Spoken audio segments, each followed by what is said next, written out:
Hello everyone, and welcome to another Game Explained discussion. I'm John Cartwright, and I'm joined by Ash Paulson to discuss his hands-on time with Oninaki.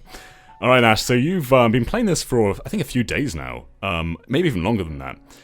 How is this game so far? I know it's another game from Tokyo RPG Factory, who also did I Am Setsuna and also Lost Sphear, which I personally am not a huge fan of. How does this game kind of stack up against those?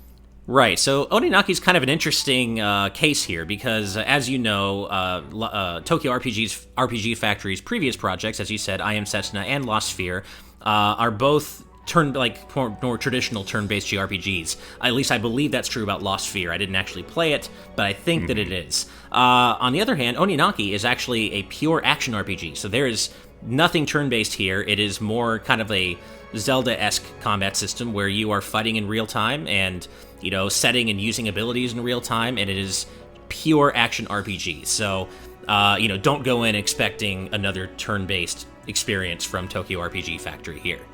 It kind of looks like a bit of a step up above those previous games, especially from like a visual perspective. They've really stepped up their game here.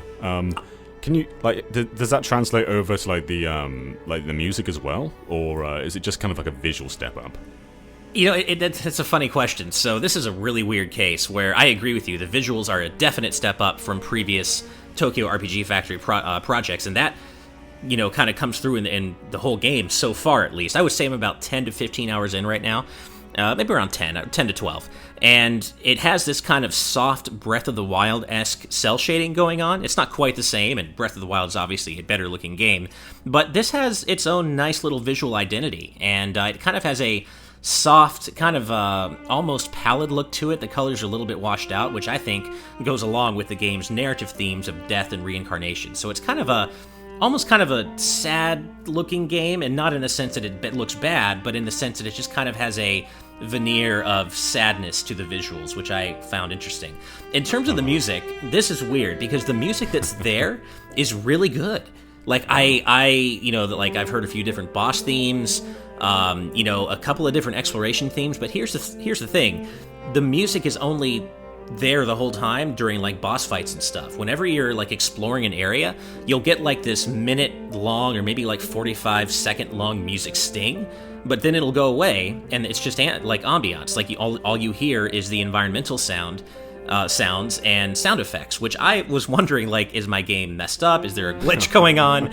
But apparently that's just the game, which speaks to me of maybe some budgetary issues or something. Maybe. Yeah. It also sounds like it's trying to play into that sort of desolate vibe where everything's just kind of sad and quiet.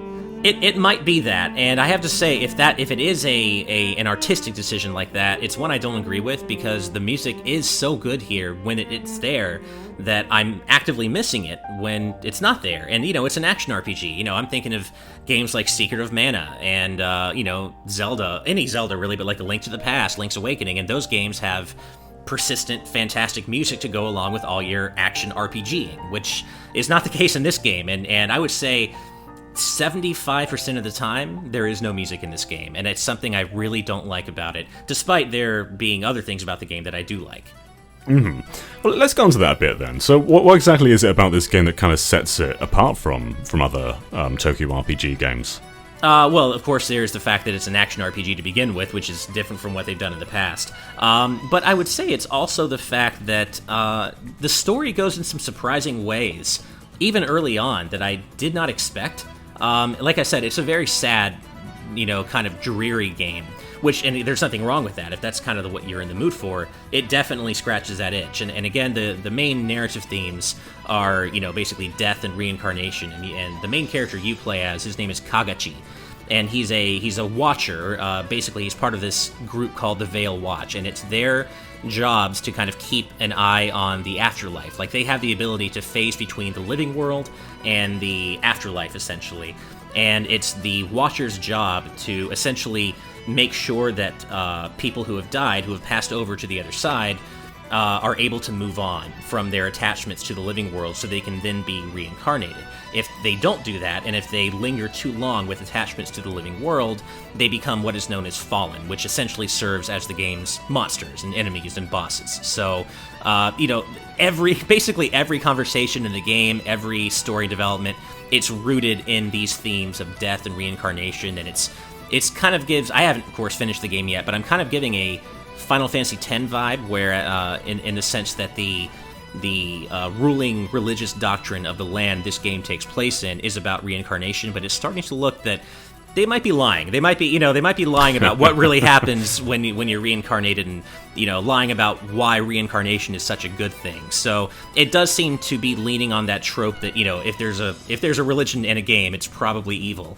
But at the same time, like I said, the story goes in some surprisingly dark directions early on, and it's something I wasn't necessarily prepared for, but in a good way. Like it really has drawn me in a way that it might not have if the story was more pedestrian, because the gameplay, while it's good, isn't anything necessarily spectacular.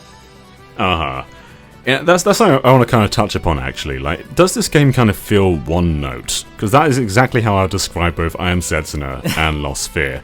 Like, they're not bad. They kind of like, they're very derivative of their inspirations and never top their inspirations. So they kind of just, and a lot of the time, like, they take place in like similar settings, and they just never really feel that varied. Is that the case here, or have they kind of escaped that trope now? I would say they've maybe half escaped it in terms of the setting, because I wouldn't say that Oninaki's setting is exactly similar to Lost Sphear. Again, I didn't play it, but from what I read about it, as well as I Am Setsuna. If anything, the only major commonalities they have is that they're all kind of, or at least along with I Am Setsuna, they're both pretty depressing games. They're quiet, sad, kind of thoughtful character studies more than they are big bombastic action, world-saving epics.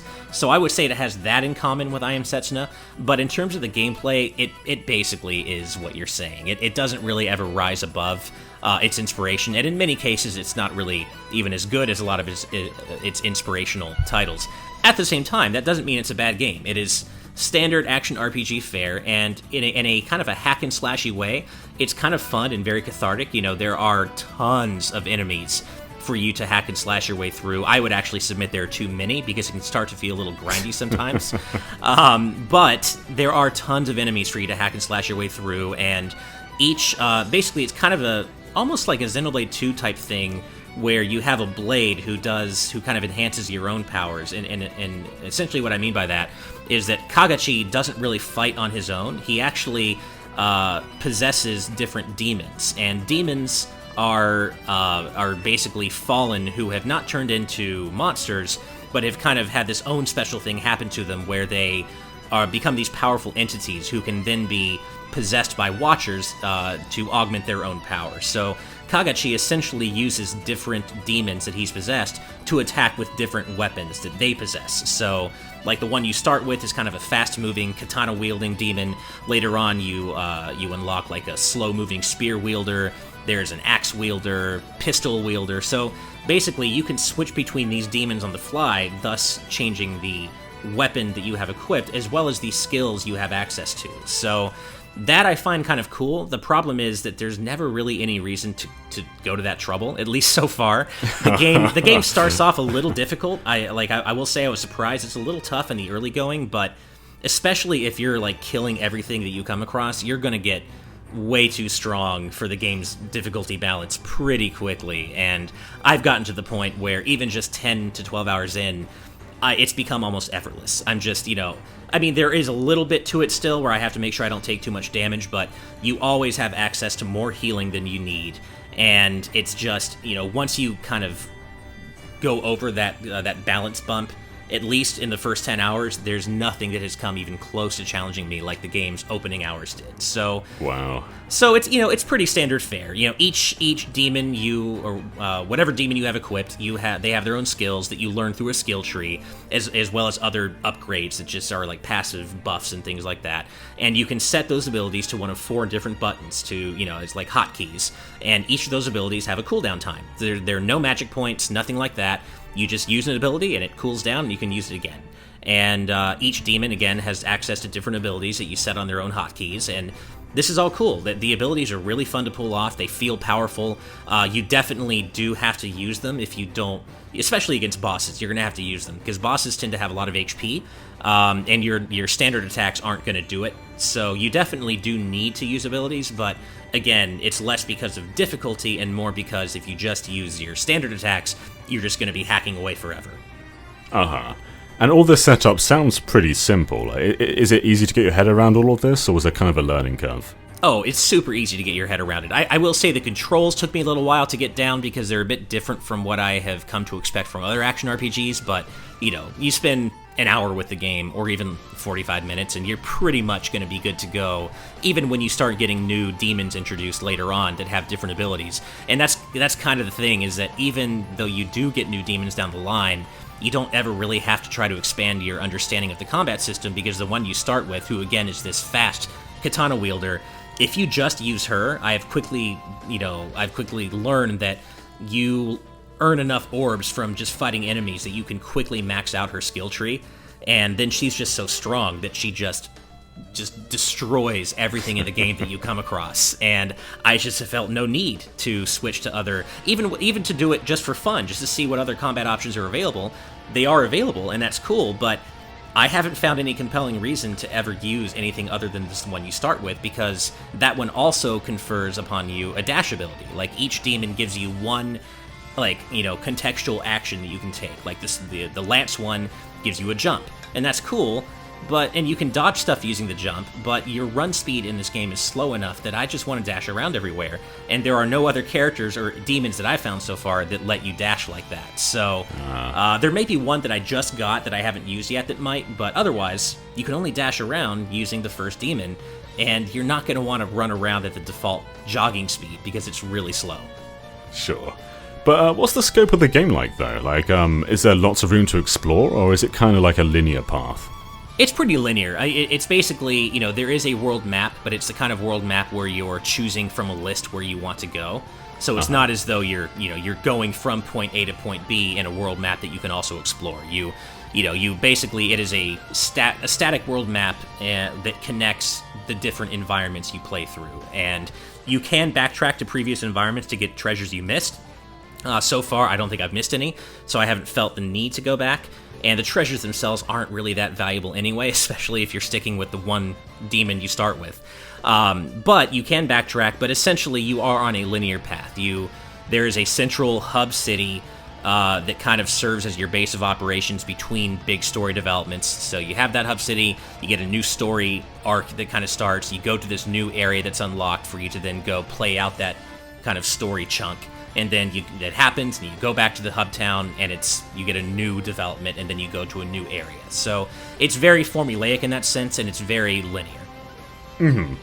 It's kind of hard to grasp exactly what your overall thoughts are on this, because it sounds like you kind of like the combat system, but yeah. Well, of course, we're not actually going to be reviewing this game. This is kind of our impressions for it, but right. What are your overall impressions? Like, do you like it, or are you kind of mixed on the entire thing? That's the question I've been asking myself, because I'm a little mixed on the combat just because there isn't much to it, and of course, like I said, the difficulty balance is just wrecked. It gets way too easy, way too fast.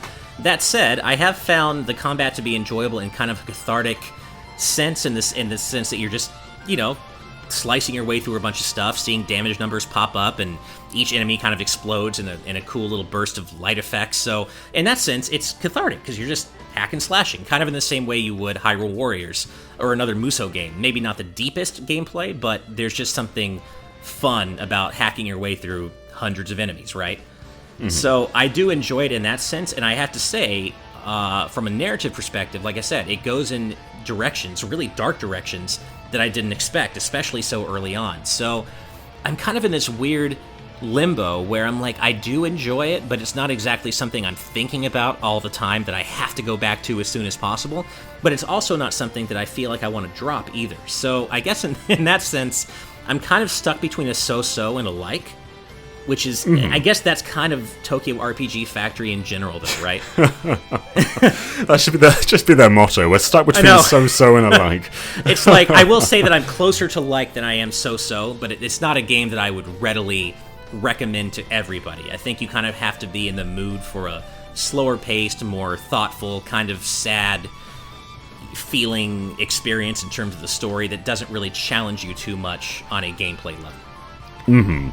But I guess there aren't really that many RPGs on the Switch that mirror this, at least I can think of. Yeah, especially action RPGs. I wouldn't really say there are many, and I mean, I would say there is a baseline of quality with Tokyo RPG Factory that even though you're, at least so far, you're never going to get anything that really rises above the riffraff and is truly great, you also, I think, kind of know that you're not going to get something that's truly bad either. So I don't think there's a lot of risk going into this game if you're curious about it, just as long as you know what you're getting as you go in, before you go in. Because what's here is competent, and it's good in a lot of cases, but it's not extraordinary, and I wouldn't say it ever reaches great either. It's just kind of, if you're in the mood for what it offers at the time, I think it's solid, but it's not something I would go out of my way to recommend to people.